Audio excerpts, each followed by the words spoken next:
What's going on, y'all? What's going on? What's going on? What's going on, man? Welcome to Straight Facts with Gutta, the mental health edition, man. I'm about to get my team up in here, and we're about to turn up.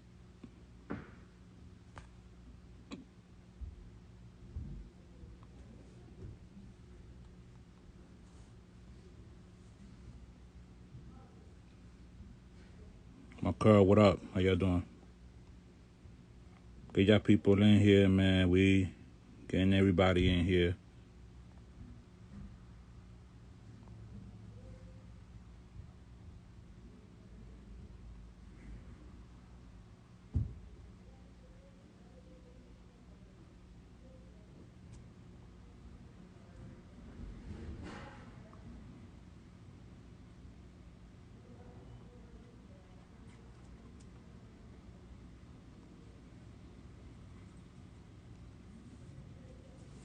T-Dub is in here. I'm about to get him in here.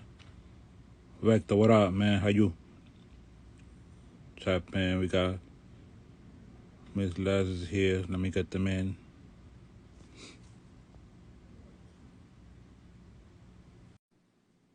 I'm doing well, man. How are you? Okay, what up, sweetie? How are you? Oh, yeah, let me put my phone on D&D. Yes, ma'am. Gutta, what up? What up, what up, what up? We got DWI in the building. We got Miss Les in the building. I'm getting Tanisha up in here right now. Thousandnia, what up, baby? Okay, what up? So this means that all of our following follows everything now. This should be a pretty good engagement. Yeah. Kenya, what up, sweetie? How are you? Hey Kenya is your name. Hey Les. I just need to get Tanisha in here, and then we're good to go. Let me just get Tanisha in here. Hold on. Damn, Tanisha is the name I needed too. It's actually instead of Teresa, it's supposed to be Tanisha and Rhonda, but I switched it for Teresa. But don't tell Rhonda I said that either. I mean, don't tell Teresa. She gonna cut me. Kenya says she just made it home in time. Perfect. Thank you. We appreciate you, sweetie. Damn, Jay Gutta, where's your iRig at? Where's the background music? Where's the sound effect? Something like you're not gonna produce the show. You're just gonna talk. Nah, we're just gonna talk. This is a mental health edition. It ain't got nothing to do with music. It ain't got nothing to do with none of that. Ears. I got a concert ringing in my ear, yo. Shit been ringing for years. I just need something else to deflect. If they ever put me in solitary confinement, it's over. Like, listen, we gonna talk. We're gonna have a whole episode about your mental health, cause yo, we can't ping them people in. Hey, Kenya. There go my sister. I could share it with people. Let me share it with my peoples. yeah, you can only share it. That's all you could do, pretty much. It's cool. I don't know what. Hold on. It's cool. We got Dre in the building. It's cool, Paulina and Jamel. Where is Tanisha so we can start this show? There she go. All right.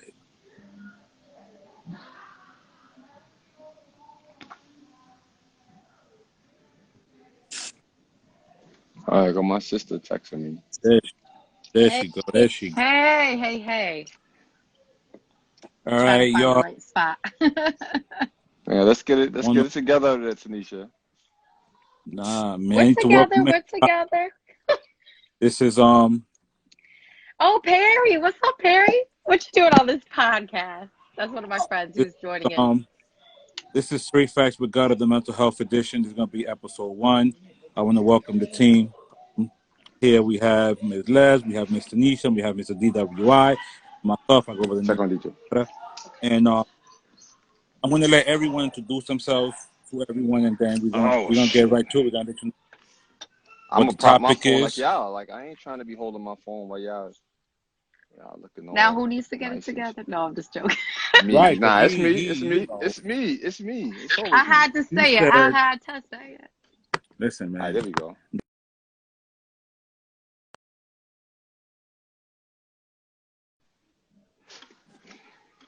But See, when I prop it up, I can't talk to the people. That's the only bad thing.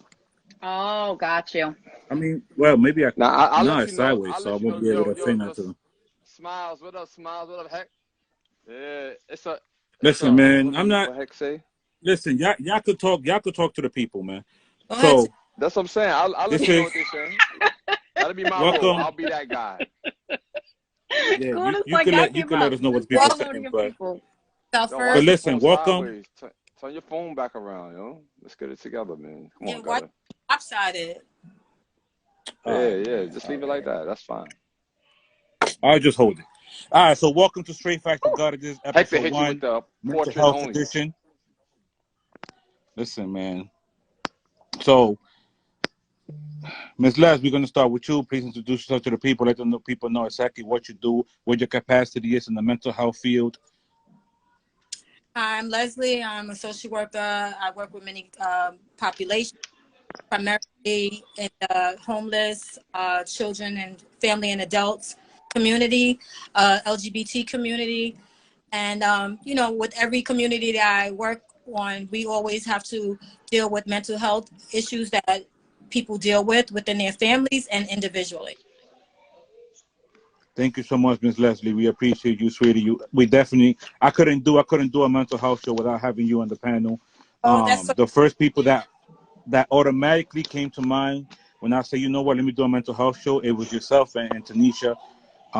You guys are both wonderful, and I need the people to kind of embrace you guys and let the people know, why are we doing this. Ms. Tanisha, sweetie, introduce yourself to the people.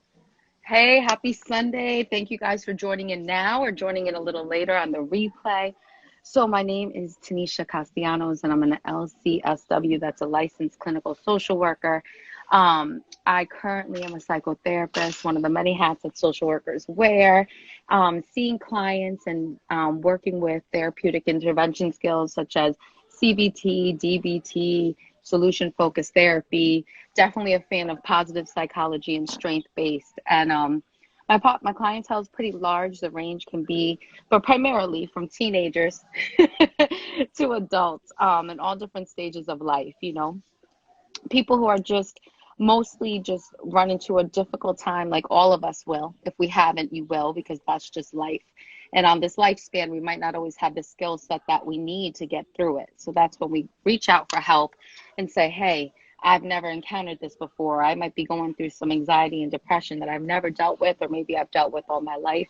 And that's when somebody like myself comes into the picture, and we learn together the skills that you can learn and utilize when those things happen, and get you back to functioning like you were before and even better. So that's what I do in a nutshell.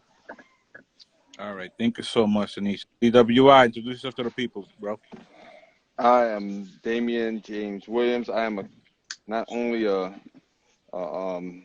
announcer on this show, but I'm a candidate of mental health because I've had such a crazy last 3 weeks in 2020 that I feel like I got enough stories to share with the world. No, but I'm a people person, and I understand in the mentions of I work in the field of working with people in the music industry. So I'm definitely here to show some love and support to the panel and some insight. I'm reading the chat room. That's my position. Yeah, so DWI is pretty much going to get into the panel and maybe take down some questions that you guys Talk might. to me nice too, On the Kenya. top, Okay, thank you. the topic today is going to be the role of culture and mental health within Black and Brown communities. That's going to be the topic that we're going to be touching on today. We're going to start it off with Miss Tanisha, and then any questions that you guys may have, by all means, you guys can put it in the chat room. Ms. Leslie definitely will be chiming in as well. And I'm just here moderating, minding my business. Oh, now you moderating. And listen, So man, we I not let we not Wait, gonna. my experts. Buddha minding his business. I don't. That's a Ain't this what oxymoron you right do there. by day or by Why? whenever you feel like doing it? Like so now all of a sudden, there's Nah, three of well, y'all that well, have here's degrees here's from it. doing this. Go ahead, Tanisha. Yeah, I am a certified mental health advocate. Right. But my experts are Miss Tanisha and Miss Leslie. I We're the Ms. specialists. Tanisha, please. We are, All but right, so no, yeah, I hear what you're saying. so let's tap into it. Let's tap into what mental health looks like for our communities and for our families. Let's talk about that first, like prospectively. I mean, we can. Absolutely. So Definitely. we Do can we? dive right into it. When we talk about Mm-hmm. the role, that's a very big umbrella, the role of mental health, right, in Black and brown communities. What is that? What does that look like? Does that exist? Um, One thing I think that's important, if you're a speaker of any kind, podcast in front of people, public speaking, doing one-on-ones, right, counseling or therapy like I do, it's imperative that you know your audience. You have to know who you're talking to. Every time I'm asked to speak somewhere, right? And people want to yes right away, right? Because they get excited. So they're saying, hey, can you come here? Can you speak? And before I ever say a yes, we got to take care of some things. But what I always want to know, number one, is who am I talking to? What's the age grade? Age rate, range. What's the culture? What's the race? What's the socioeconomic climate of the audience that I'm speaking to? Because me speaking to a group of college kids, maybe in Oneonta, New York, that go to school there, is going to be different than when I'm invited to go to, the boroughs of Chicago. They just see different things, Absolutely. youth and adults. So one thing that I'm very passionate about and that I'm committed to in the work that I do is mental health and the role of it in the Black and brown communities. Because within our Latino and Black communities, mental health still has a lot of stigmas to it. A lot of the clients that I have coming to me, they will say, no one will ever know that I'm here. This is, they have a lot of questions, right? You could understand, like, no one, my information's safe, right? They'll talk to me about how their families think it's corny, right? Or cornballish, that they're even in therapy. You don't need that. What do you need that for? Don't live in the past. We're not comfortable as a people, even though there's been a lot of struggle, and in struggle, there's strength and resiliency is built and character. We're not comfortable in a lot of ways being vulnerable and transparent, and let alone us accepting it ourselves. Now I'm going to show you. We're not comfortable as a people doing that. That in itself is a whole topic. I mean, this is a very multi-layered onion that we're just touching on today. So that's one thing. It's the attitude of mental health within the Black and brown communities.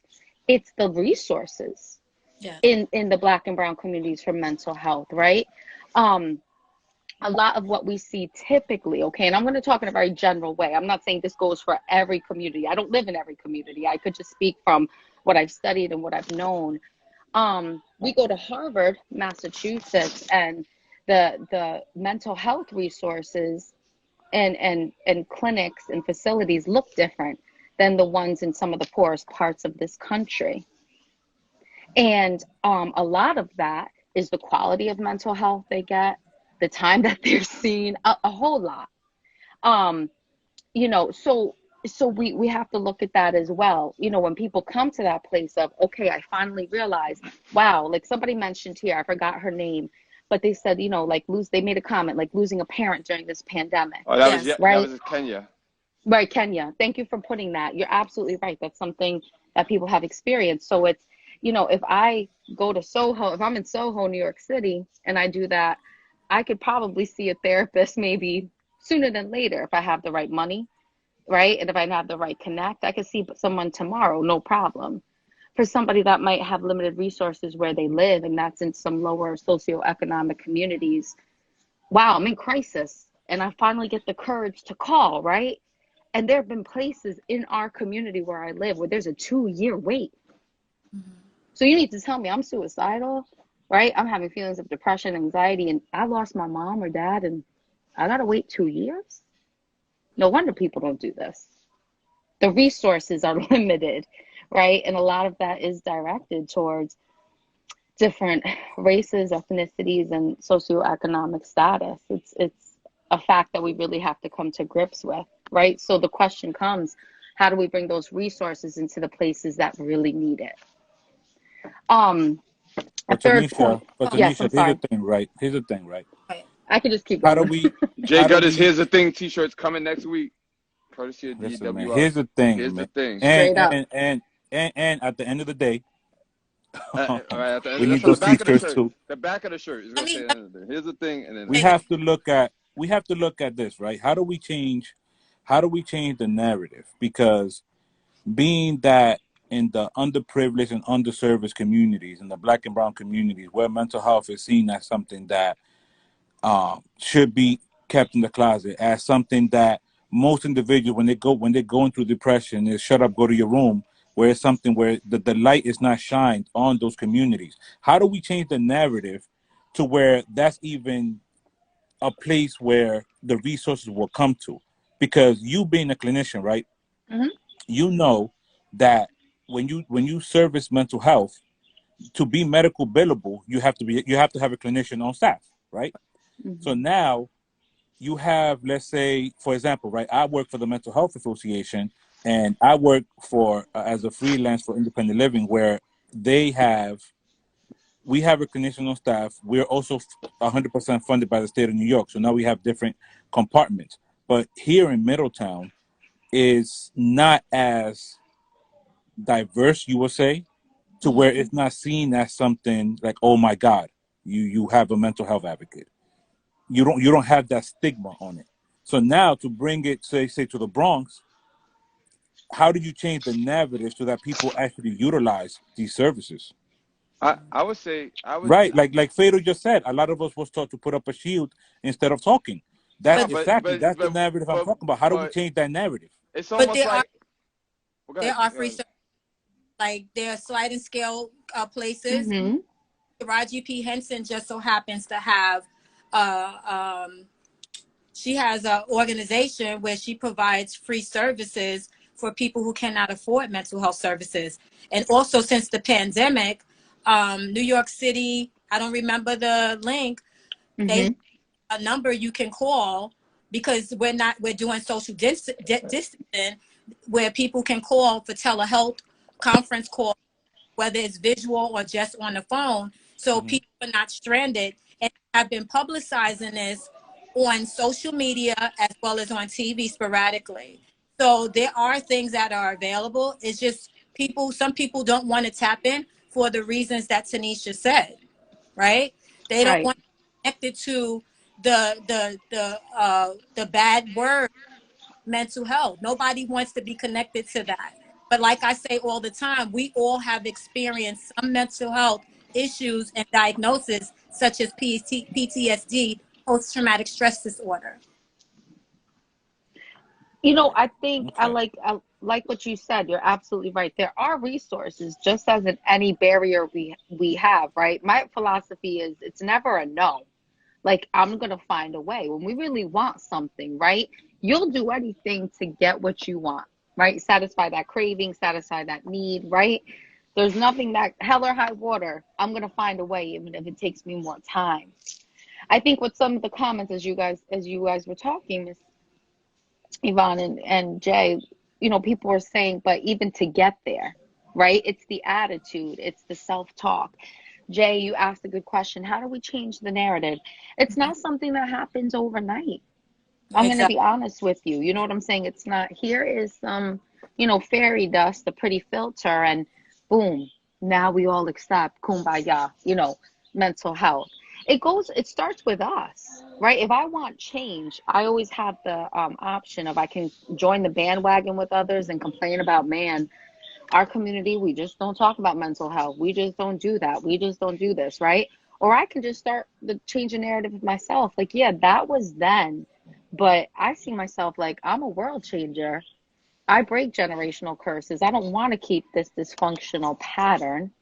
So it has to start with me, right? Mental health is okay. I'm an advocate for it. I'm a professional in it.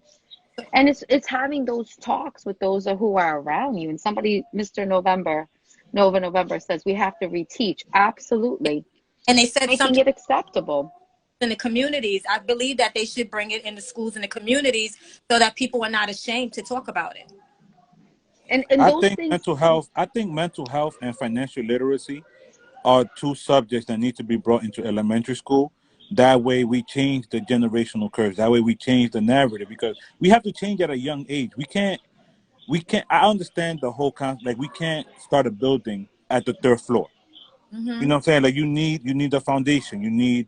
But the thing is, if we're not changing that narrative, it's just going to keep going in a vicious cycle. Hmm. So It's preventive. It's preventive work shows the biggest studies, right? So when a child has medical or mental health issues, what's the best probability that they'll be a successful adult? What do? Get them services right away. The earlier the services, the better the outcome. But the same is with our mindset and the way that we think about things, right? Yeah, All of that to say it's never too late. It starts with us. It starts when I'm going to my homegirl or homeguy's house, talking about mental health and making it acceptable, checking it with my family and friends, letting them know I'm here. If you need something, if not even comfortable talking to me, here's a slew of resources of people and things that you can go to and talk to. So it's those little changes that add up to big changes. And not to mention that those that have the privilege of what we're doing, giving back pro bono into the communities that need it too. right. So, all Right. right, let me ask you guys something. The people that we see walking around the street talking to themselves, and not so much the drug users, because we know that's a whole nother second level of the already, damaged brain. But the people that's walking around talking to themselves, on the train, having all type of conversations with themselves, like those type of people should automatically be pulled into a program to be helped. Like because they're not going to help themselves. Their family obviously is not helping them. They're outside, and those I, things like that. I mean, obviously that's like later on in life, but obviously from kids, you notice the pattern. I don't think you have to be a specialist to know when somebody's not right upstairs. Cause we make jokes about it. We've been joking about people for all our lives as teenagers, and then you grow up, and this person now has mental health issues, and now they're a problem. They done shot somebody up. They done jumped in front of a train. They done put somebody in front of a train, but we just laughed at them and kept going to work. So I think those type of things. I think that would help with society first. Just start plucking them to the side and putting them in situations where they could be helped. Right, well, but you know what the thing? You know what the thing with that also is, D? That you have to realize, right? Like, I was a supervisor for a shelter, right? I did that for 7 years, where it was subcontracted by DHS. We had the resources, had the food pantries, had housing, and the state of New York was paying $3,000 for these apartments for everybody to be in there. So, but you have the A people, month? right? You have the people where you have A people month? walk around 3,000? a month, three thousand yeah, dollars 3,000? a month for each apartment, Okay. right? So Mm. now, right, you had people that would walk around and say, you know what, we have these resources, giving our flyers, they're giving our cards. You can't force anybody to do anything, right? So exactly. now you have these people, you give them the information. Now, how they're gonna follow through on it? Because a lot of those people don't even think they have mental health. That's You have a lot of people that are homeless and don't see anything wrong with that. exactly. Mm-hmm. But can I answer to what Damien said? D said when I was working in Woodhull Hospital in Brooklyn, they have a huge psychiatric area. What I feel, and this, this is going to take a long time to say, during the holiday time, like November, December, they were discharging people because their Medicaid cards were not recertified. So for me, I'm saying, how the hell do you expect people who have a mental health disorder to go be responsible and recertify their Medicaid? I think that it should be an automatic system. So, Mm-hmm. in my opinion, I feel that during the holiday time, that's why we have so many crazy things happening in public transportation. People getting pushed on the track, people being attacked because they're discharging people from the institution because they're not recertified. So this is bigger than us. Where do we start? And it's crazy because now, to Leslie's point, right? Like, these people were being kicked out of these mental institutions, right, left and right, because their Medicaid, they didn't do their research, right. So Yes, now that leads right into, okay, so now how do you guys feel about how heavy the pandemic has hit everybody's mental health? Because that was pre-pandemic. So now we're talking about now we have the financing issues. Now we have people losing loved ones during the pandemic. Now we have people that thought they loved each other, but now stuck at home together all day, every day. Now they hate each other's guts. So how do all of that deal with the mental health? Hold on, Jay. Why is But that funny to with me? that, are those type of feelings of being around somebody and being equate to, you know, not liking them, equate to, is that mental health too, or is that just like an emotion thing? Like, because I want to make sure that we separate the two, because I Okay, don't so know. let's put So it she's in driving me perspective, crazy or right? he's driving me crazy is a term, but I mean, is it really a thing? Like, do we just need to be away from people that trigger us to go off? So for instance, D, right? I have an 11-year-old son. I Right. love him to death. But Right. 24 This hours a about day to go where he somewhere couldn't else. go to school or I couldn't go to work and decompress from dealing with him all day, it's a bit much. But that's I'm just just saying. life though. That we talking. He's That's like, life. let me go in the corner of the health. kitchen real quick. We're not trying to get a check for that though, right? We're not trying to get a check for that though, right? Bro, but when I tell you, when you go sit in the bathroom and just hold your head like, how do I not kill this little? I can just imagine what the relationship. No, So I'm say that like, totally joking. you know what I mean? Like you start to realize, like, yo, I could really strangle him. I'm not, but I could.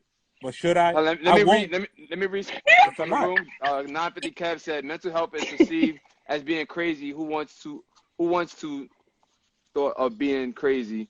To be thought of being crazy, we must stop the shame of mental health. That's why I was saying that, to say that was like a joke kind of plugging about. So we need to learn how to separate what's really crazy, because your mother would be like, boy, I'll smack you, you acting so crazy around this house. And so from a kid, you think you crazy, but that's not crazy.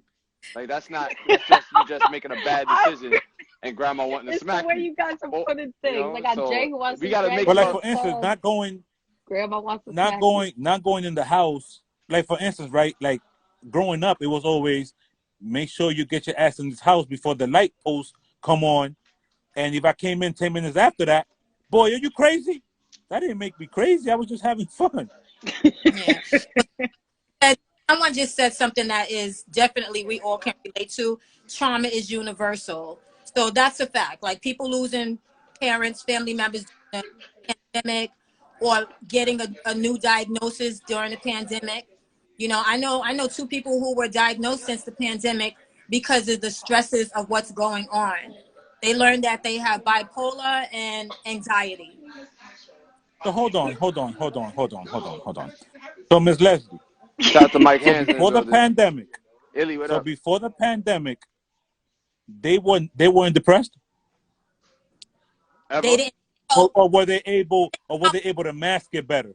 The thing about bipolar, it has to happen for a certain amount of time for you to be diagnosed with it. The anxiety, I don't know if they were suffering from anxiety before, but they were finally diagnosed since the pandemic.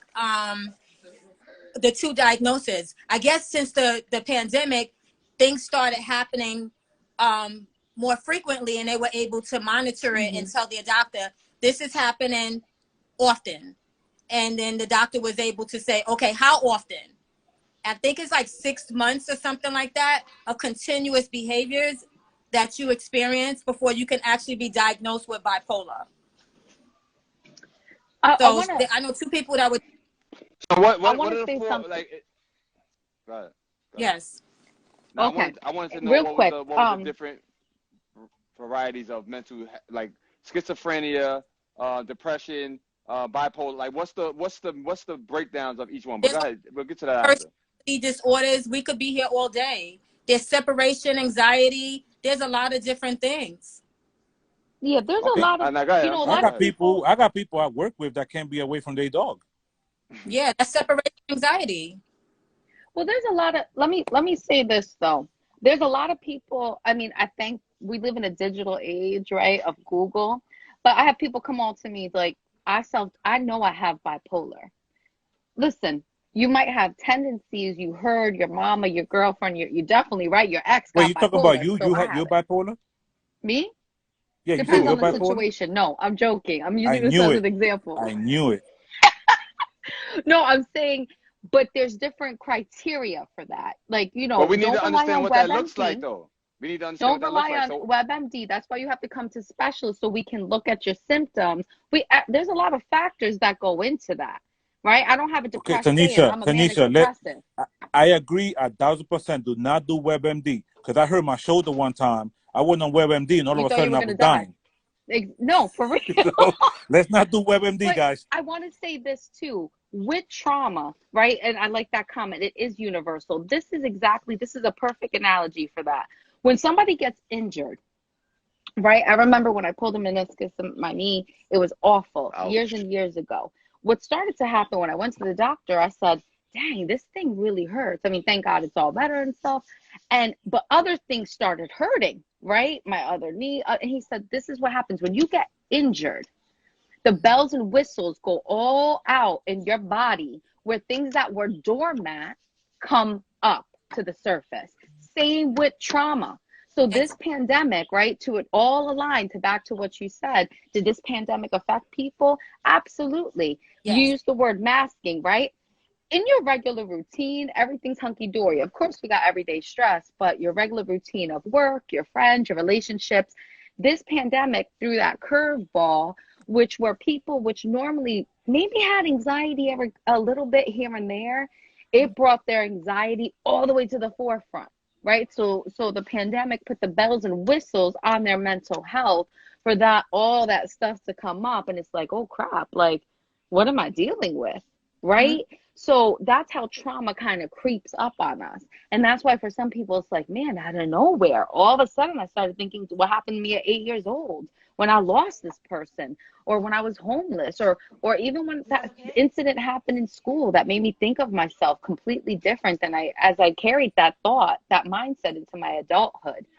So to answer that question, and like I said, for anybody that's watching this now or watching this later, of course, this pandemic just sprinkled those bells and whistles for all that trauma and stuff to come up. So it is definitely, I don't know one clinician, one colleague that does not have a waiting list. I have one person that I will terminate and discharge. Let's say they met their, treatment goals, their clinical goals. I got 3 people waiting.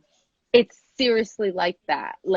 And that's why as us in the mental health profession, definitely need to learn how to put boundaries, because there's so much work. There's too much.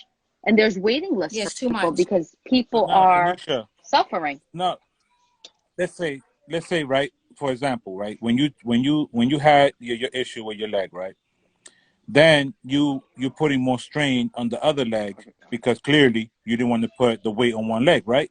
Right. So for argument's sake, right, let's just say I have a friend about 350 pounds, right, hurt the left knee, right? So now they're putting the 350 pounds on the right knee, right? So now the coordination on that right knee is about to go because that's 350 Right. pounds, right? So now how do you attribute that to mental health? So how do you correlate Deal with the that? original problem. See, we Exactly. don't want to, it's putting my bells and whistles, right? Because, man, I got anxiety all of a sudden. I'm stuck in this house, my job. I don't know if I'm going to get laid off, right? Things are closed. They're ever going to open. I'm hearing conspiracy theorists that we're not going to open for another 5 years and aliens are coming. Is that even true, right? Is there any truth to that? So then, oh, man, First of all, the zombies are coming. All right. they are. But I continue. Yeah, agree. I got 2 examples. So I want to break down because I can't speak for bipolar and I can't speak for serious mental illness, but I can definitely speak for depression and knowing what triggered when I did have it and I knew exactly what it was. So I want to just so that I can maybe bring some light to other people that might deal with something and they can see if they felt the same thing when we get to that. I don't know if you finished your point yet. I didn't want to cut you off, but I just I would had that just on to my. answer Jay, deal with the root of the problem because Exactly. we can be distracted with other stuff, right? So people come to me, usually what people come to me, man, I got anxiety, Tanisha, like I can't think, like I have a brain fog, right? Like my mind and race, goes all the time. Typically, that's just the symptom, but the root of the problem they haven't even touched on, consciously or subconsciously. So we can deal with the symptom, but let's go to the root of where that stems from. And Okay, man, so like that's not really even anxiety. That's no, really depression. that's what. Mhm. Get what So I'm saying? Deal with the original problem, So the the now, root of it. anxiety. D, Go Go ahead. ahead, Jay. Real quick, Illy says panic attacks don't always come from direct worrying. Sometimes they just happen. So what do you think about that? And then we're going to go Illy just right said, into no, we're not gonna go DWI. into panic attack yet because that's something. We're gonna let Illy tell her panic attack story because I never had a panic attack, so I don't know what that feels I, like. So I someone that identify. have had one, I, I'll tell my stress, and then we'll go from there. So the 2 times that I know that I had depression that I actually was aware of it was the one time when my sciatic nerve I had a problem with that, and I could not walk for like 3 months. Like with 2.5 months, I couldn't walk, and That's I was pretty painful much too. I was pretty much that, and then I was building my business at the same time at a new location, and the stress of thinking about, well, I'm not gonna be able to pay these bills because I'm the only one that can go down there and help finish building the studio, and so all that piled up, and it got me to the point where I laid in the bed every single day. I normally would only sleep till about 7, but I laid and tried to keep my head under the pillow till like 12. Sports Center and all that on in the background, and I could just feel myself like, damn, I'm not motivated to do nothing that I normally do. That was the first time. And then when I willed myself, I said, you know what? You just gotta answer the phone, set some things up, and get things going for yourself. And I did that, and then my mind started to be a little more easy of thinking of things because you can't think of nothing when you're depressed. Like you're not this the way no more. You like all over the place, like zigzag, zigzag, zigzag. And that's what it can be fixed. It can be self. You don't need no medication for that. You can actually dial yourself down and focus and start to try to get back on track. The second time was when I had COVID.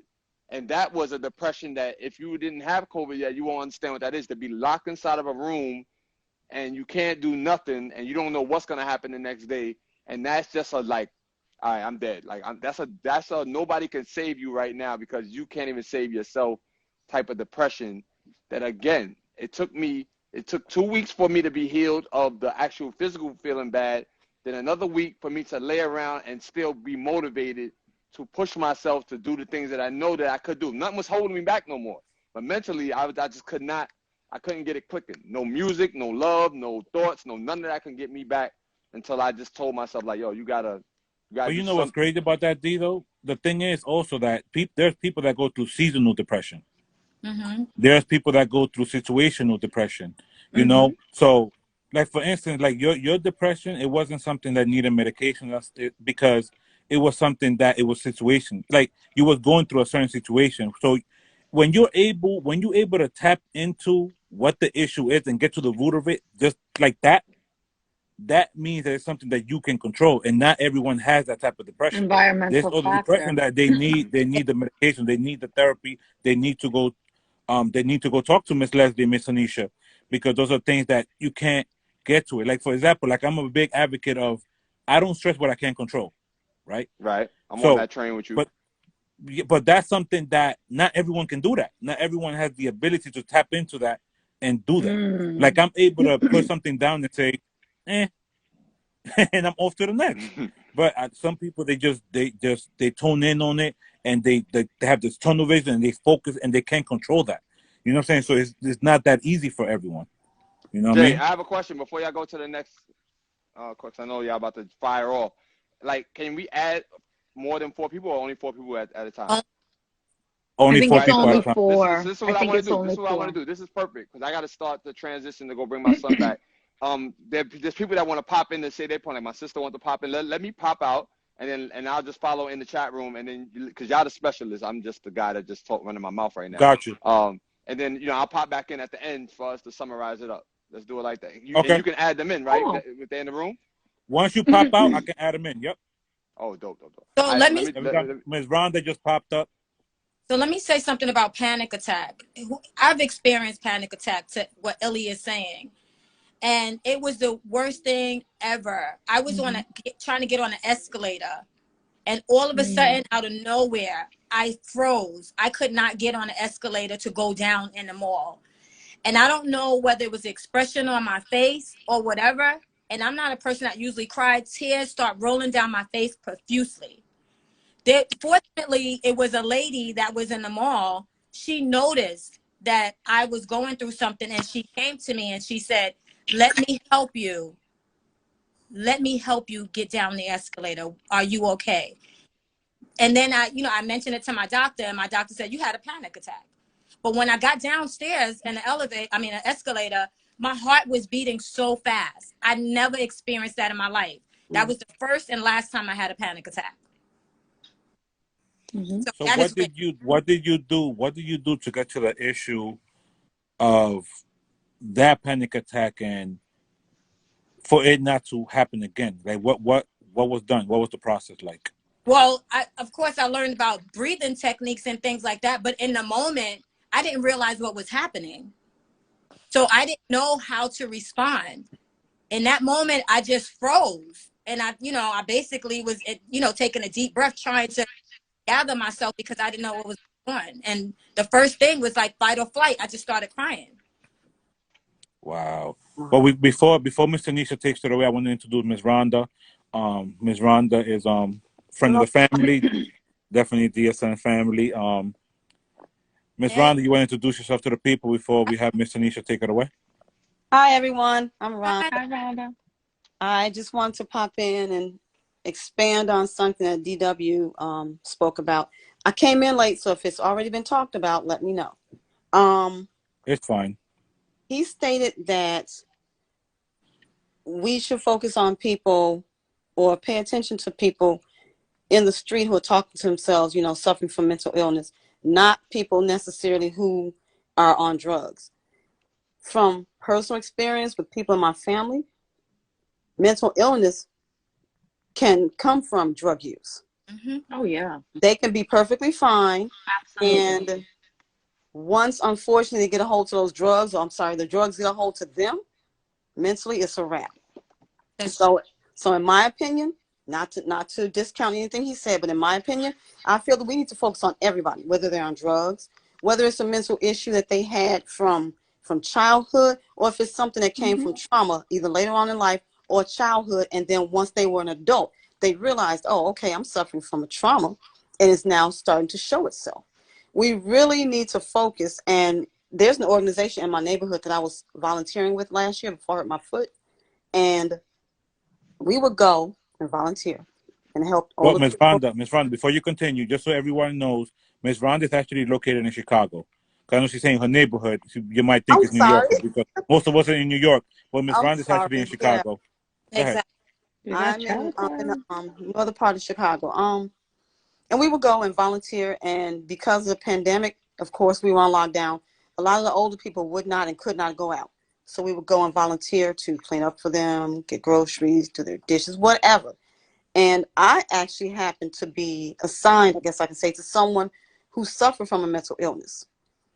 He knew he suffered from it, and it was from a trauma that various traumas actually that he experienced as a child that took him into drug use that made his mental illness worse. He decided on his own that he wasn't going to take his medication that was prescribed for him, and he was going to work through this on his own. And sometimes it worked, sometimes it didn't. And I would actually have conversations with him, and he said he knows what's wrong with him, and he knows why he's going through it. And part of it is his fault, because instead of going for help, he went to drugs, and he knew he made the situation worse. But he would rather try to help himself first than continue to have these doctors drug him up and continue to make him seem like he's doing better, which he really isn't. So it takes a conversation to find out, not just to take somebody somewhere and say, help them, fix them, drug them, and do this. You understand what I'm saying? Absolutely. That's just my take. That's just my feel about it. And I'm glad you all are having this conversation. I know somebody who should be part of this, but unfortunately I can't reach her right now. Well, we're going to be here. We're going to be here each and every Sunday from 5 to 6. This is episode 1. This is going to be the first season. We're going to do 5 episodes, see how it goes, see how we connect with the people, and then we're going to take it from there. I'm actually going to have Mr. Nisha answer to your point, Ms. Rhonda, and I'm actually going to bring someone else up. Ms. Rhonda, thank you so much for coming up. Okay, sweetie? No problem. Thank you all for having me. Good. Are you bringing up Drea? That's what I was trying. Yeah.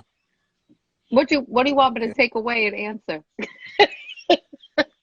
Where's Miss Dre? Wait, Miss Dre's not even here. I actually have Nova. November wants to come up. I don't have Drea. Oh, That's what I was looking for in the beginning. Go back up if you could find her.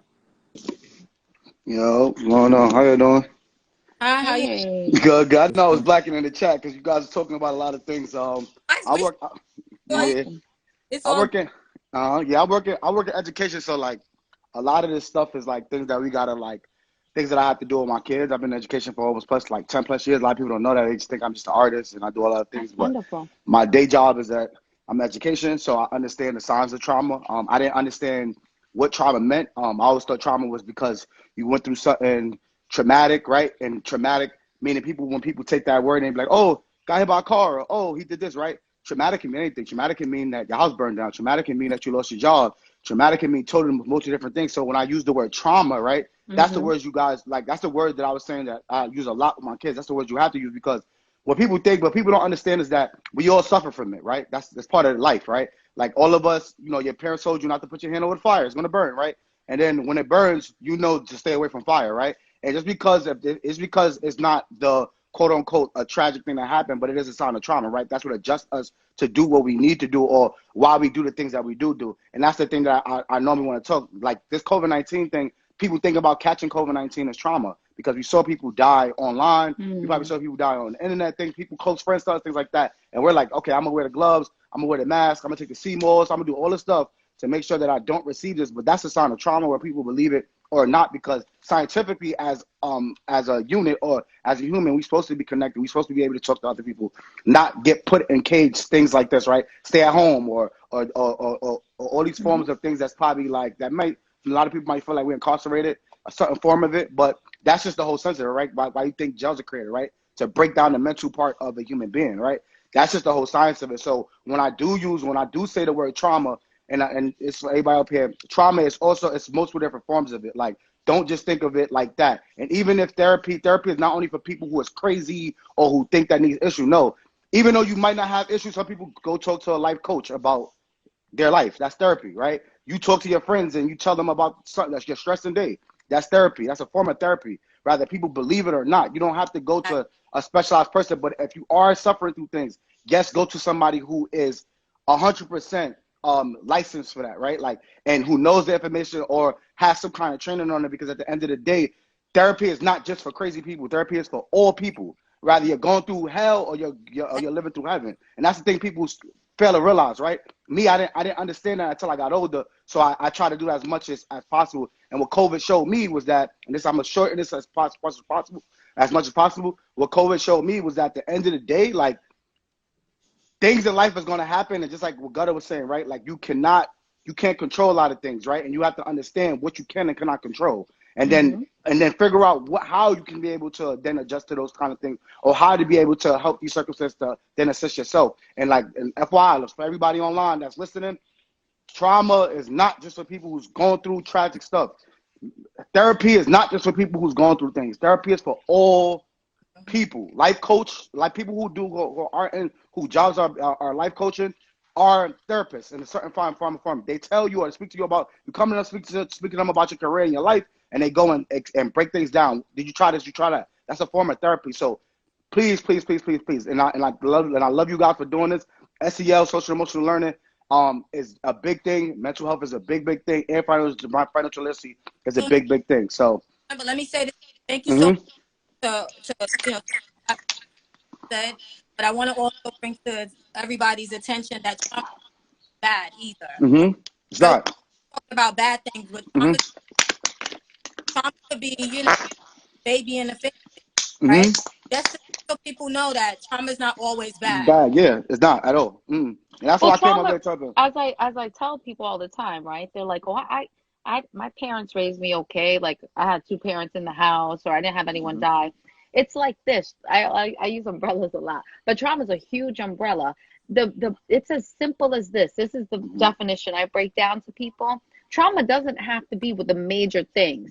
mm-hmm, Not homeless, not daddy mm-hmm, out in jail, mm-hmm. or mama using drugs. Trauma is anything that affects the development of you significantly to change you in a negative way.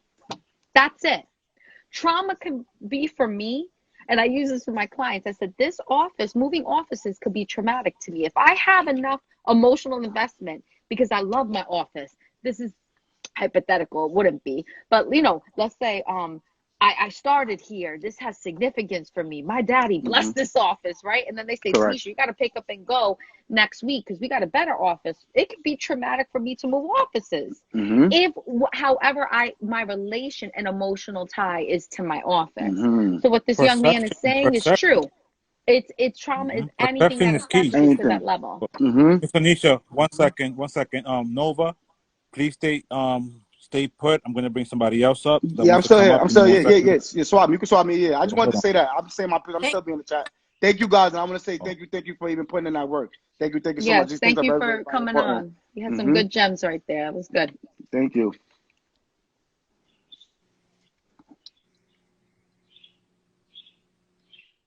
Okay, one second, guys. Okay, I have Fatal.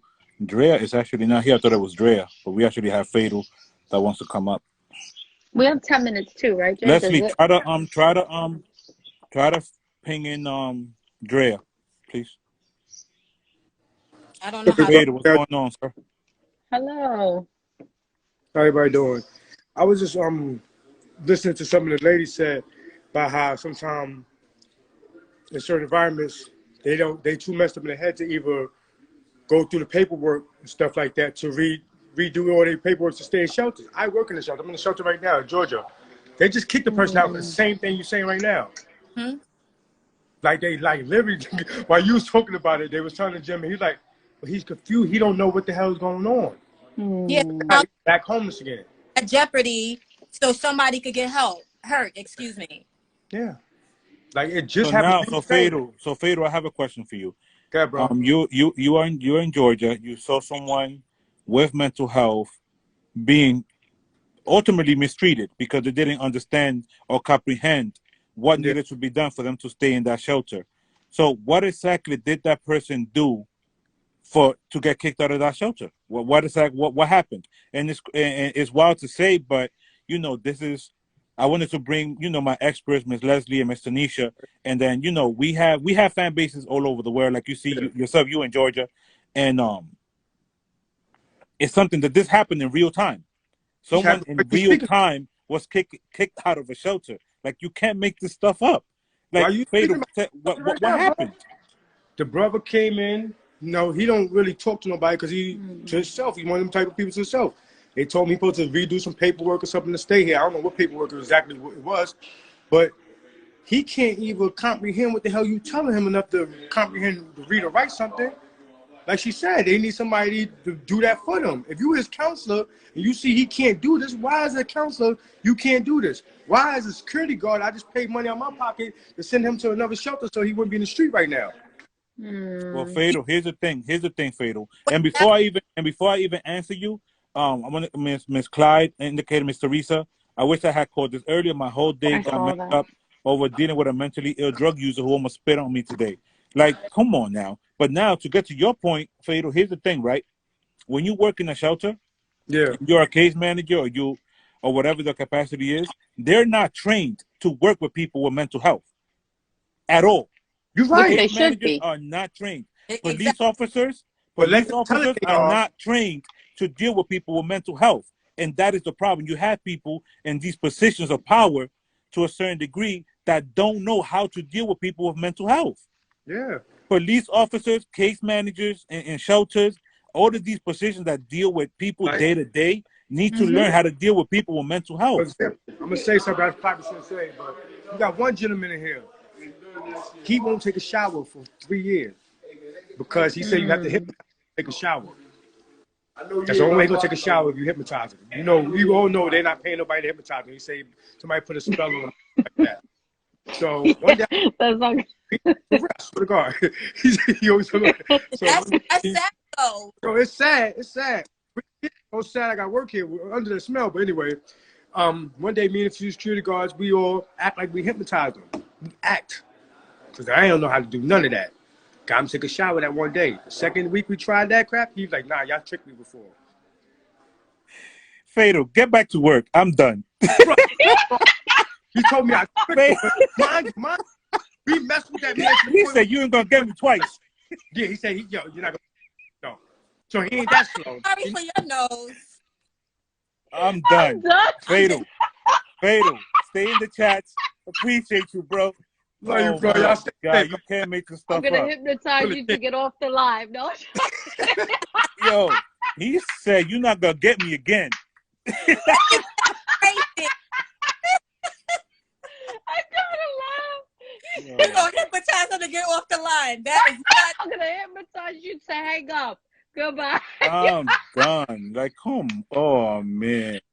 But that's We the gotta thing, have a sense of humor for what But we here's do, the right? thing though. You want to know what the hidden gem What's the hidden? is. The hidden gem in what Fatal is going through at work is the fact that number one, when you deal with mental health and you deal with certain individuals, number one, you got to always try to find the humor in everything. You do, Or if not, you're going to be in the same yes. boat. Like you have to. You just have to. That's a big But strength, then, actually. Yeah. yeah. Mhm. But then number two, you have to look at it as, okay, even though that person is dealing with mental health, it's not that extreme. Like he knew he wasn't gonna get tricked twice. You know. But ladies, it's 5:55. Let me try to bring DW back up. Let's try to wrap it up and Okay. But that was, oh man, DW is not even in here right now. But this was episode 1 of Straight Facts with Gutta, mental health edition. I appreciate everyone that came out. We're gonna have this up on the website. Illy wants to come up for a second. Let's bring Illy up. Jay, we need to tell them about. I think is it the city that does the mental health courses for free?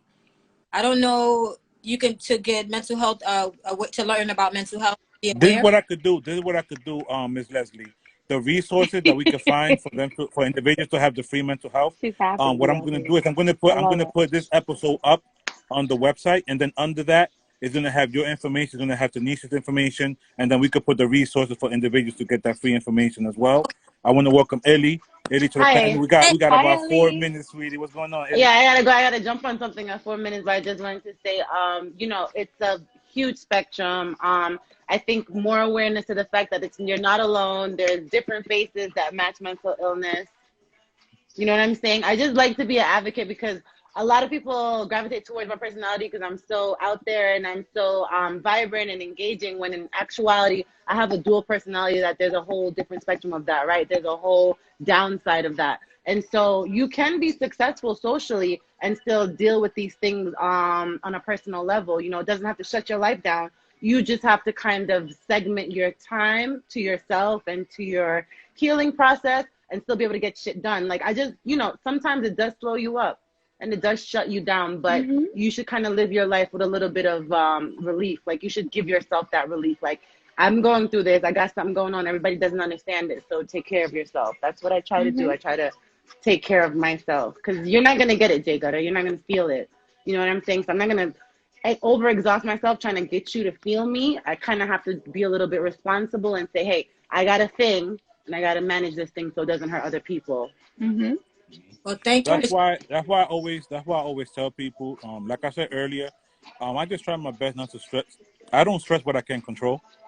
And that's what I put that in business. I put that in friendships. I put that in relationships.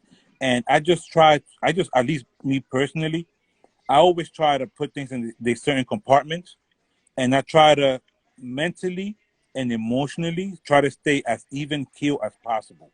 Like, there's not too many times that you're gonna catch me either too high or too low.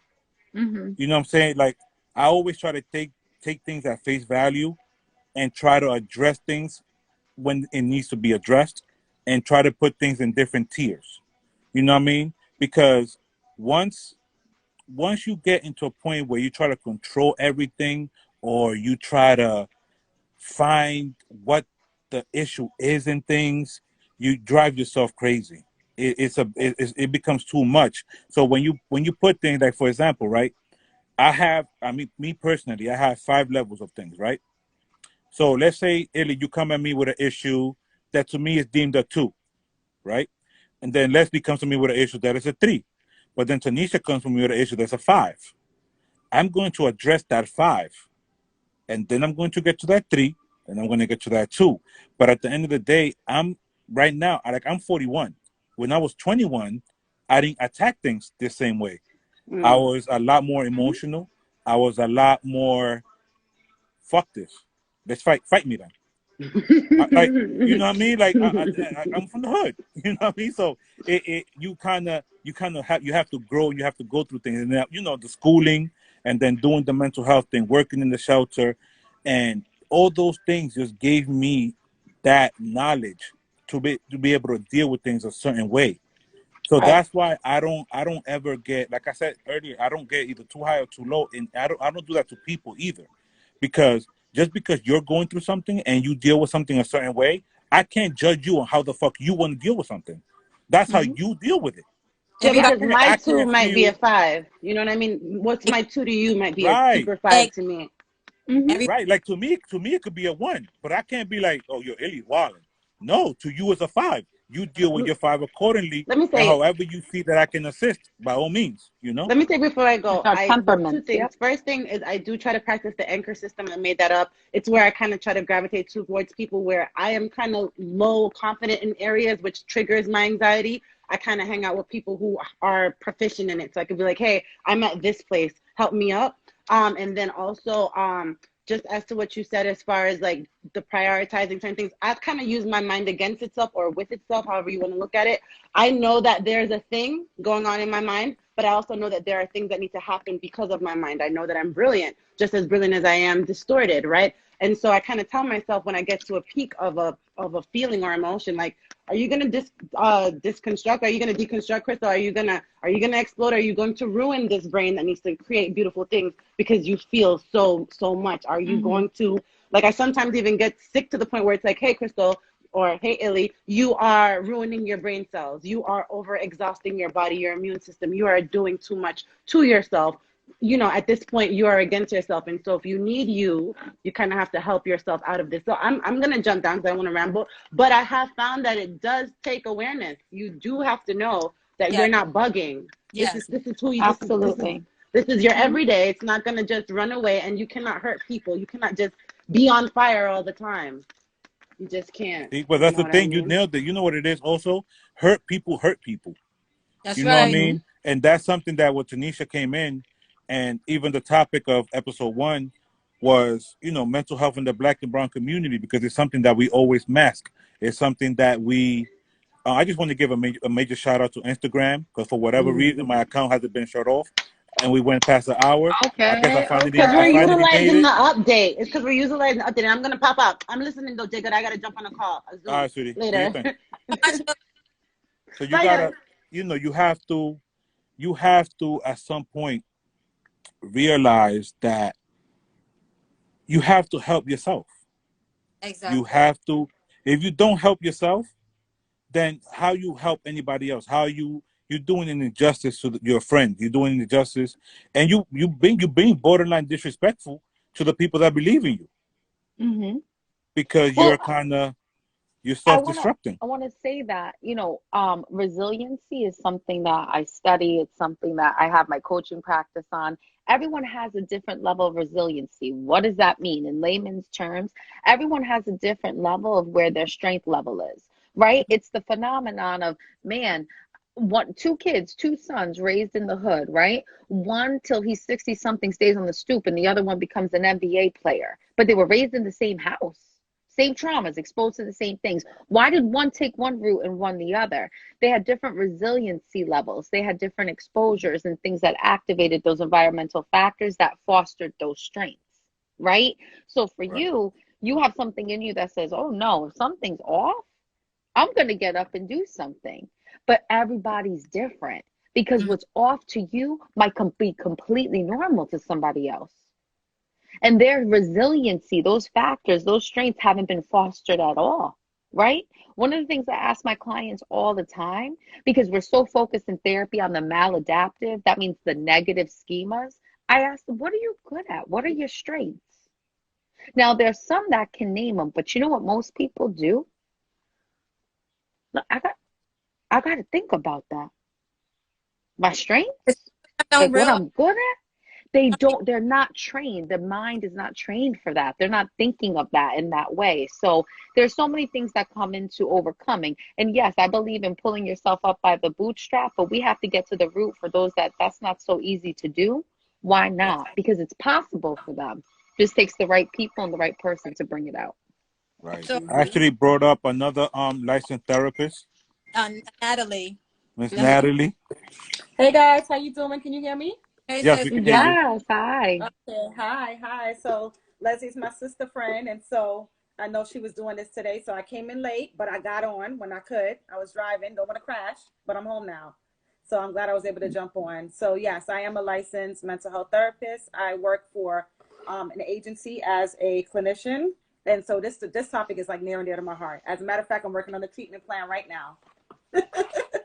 But you know, this is really near and dear to my heart. There are a lot of people that are suffering with mental illness, and with COVID, it's just exasperated. Like, we've been getting referrals left and right, you know. And prior to the pandemic, we were getting referrals, but I think it just went up. And a lot of what I'm noticing is that a lot of people are suffering from anxiety in a way that they've probably never experienced anxiety before. Like, the number of cases that I have from adults and from children, it's like ridiculous. With this whole remote learning and limited socialization, our kids are really, really suffering. They've become isolated, withdrawn. I would even say the same for my daughter. I mean, you know, first year college student, she's not experiencing normal college experience at this point. And, you know, making friends over, you know, virtual is not the same. We know the human connection is what keeps babies when they're in the NICU, right? That human connection is what gives them the energy to thrive and do better. So the same for us. And so I would say now I have about 55 clients. I went from 20 something to about 55 now within about a 2-week span. And if you look at every diagnosis that was provided, is anxiety. Every diagnosis is anxiety. To mention that college students are on college campuses, in college rooms, everything virtually online, and they're paying a lot of them to be on campus, but with teaching and limited social supports, and that's just not how the brain develops in those. Even for those who are at home, it's just not ideal. Like, you send your child or a family member to college to get all of that financial, social, let them, you know, bond with others, learn how to be self-sufficient and independent. And my kid is home, and she's like, is this what college is? Now you have kids second guessing their academics when in fact they shouldn't be, but they're like, I don't want to just do school. I want to do that plus everything else. I want the whole experience, right? Yeah. And they're not getting that whole experience right now. So even for my little ones that I see in therapy, it's so hard to engage them with teletherapy virtually. I'm pulling things out. Thank God, you know, Les and I are social workers, and we started out doing this social work together, separate paths, but we merged our journeys, you know, together in grad school.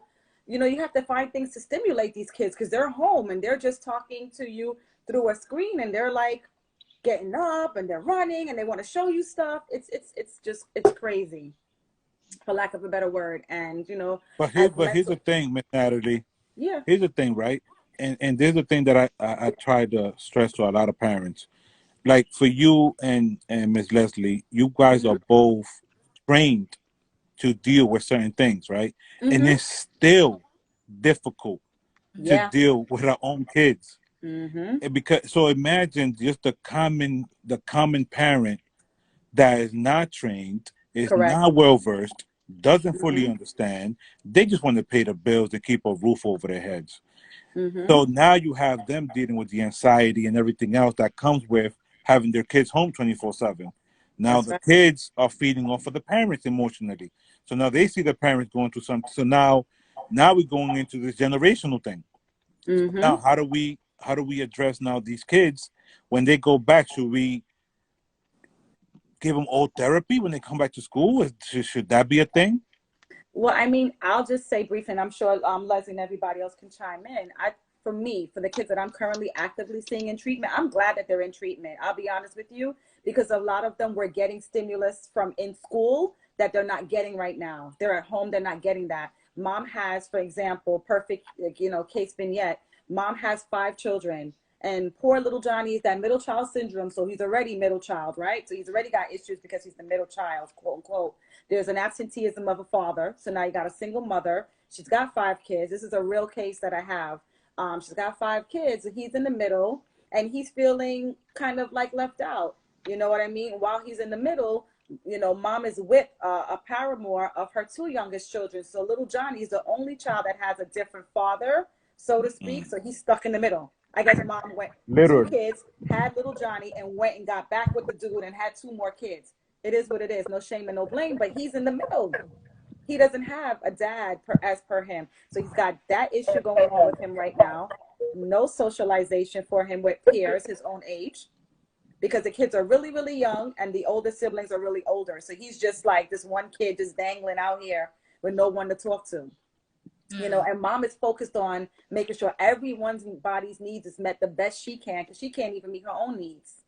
She even said that it's very stressful for her. So she's trying to find a balance. So my thing is, thankfully, she had enough wherewithal to say, no, my kid needs therapy. No one referred her. No one. She was just like, my kid needs help. She told me she just got on one day. She called the clinic and was like, somebody did say, you know, maybe he needs a little help because he's becoming withdrawn since school has shut down so abruptly, and she got him the help. And I must say, he's contracted with me now and he's doing better. He's getting online, doing his remote learning. There's some struggles, but somebody else was holding him accountable, right? The teachers were holding our kids accountable. The school counselors, the social workers were holding, even the darn, what do you call those, paraprofessionals in the school, the security office, they were holding the kids accountable. Hey, what are you doing? Get back over there. Now mom is home. She got to be the cop, the nurse, the teacher, the peacemaker, the separator. She got to do all of that. The lunch lady. The chef. Right. She got to be the referee. She got to be the therapist. She got to do it all. So now when he comes on Zoom once a week with me, I mean on Microsoft Teams, I'm like, so did you do what you were supposed to do? And he knows when he looks at me, he starts looking down. I know he didn't do well for that particular day or that particular week. But that's it. Right. Somebody else is holding him accountable. Right. So our kids need accountability. They want to be told what to do. They like consistency. They push back, but they need it. They thrive off of it. And when we don't give it to them, then they just go all over the place.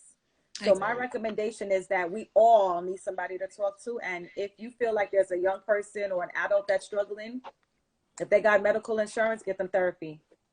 Right. What's the worst that can happen, right? So now, ladies, I can talk to you guys forever. We could have this conversation for 5 hours, but we have to leave certain things for episode 2 next week. So with that being said, I go by the name of Jay Gutta. This was Straight Facts with Gutta, the Mental Health Edition.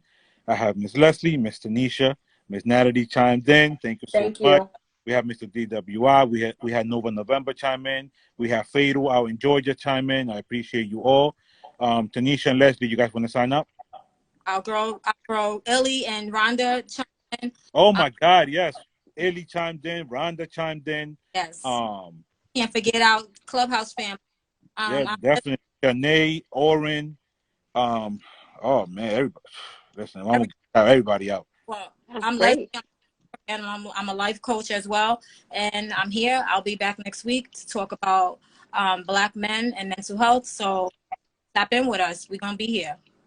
Next week is going to be a goodie. We're going to talk about mental health and men.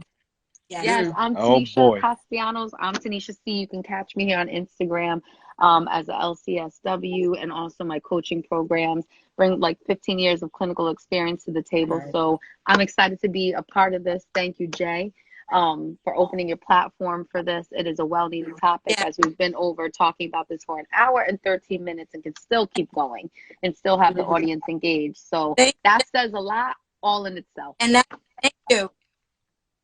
Thank you guys for this platform. You guys did amazing. Like now I'm going to tag a friend and tag a friend and tag a friend for next week. So it's about spreading the word. Please do. We'll be on each and every Sunday. It'll be at 5 o'clock. It was supposed to be 5 to 6. I thought I still had a basic account to where the Instagram was going to end me at 6. Clearly, we're not. We're still here at 6:13. But we have moved past the basic account. Yes. Oh, we definitely have. Thank you. Thank you. We'll see you guys next week. Thank you all for coming. Everybody join in.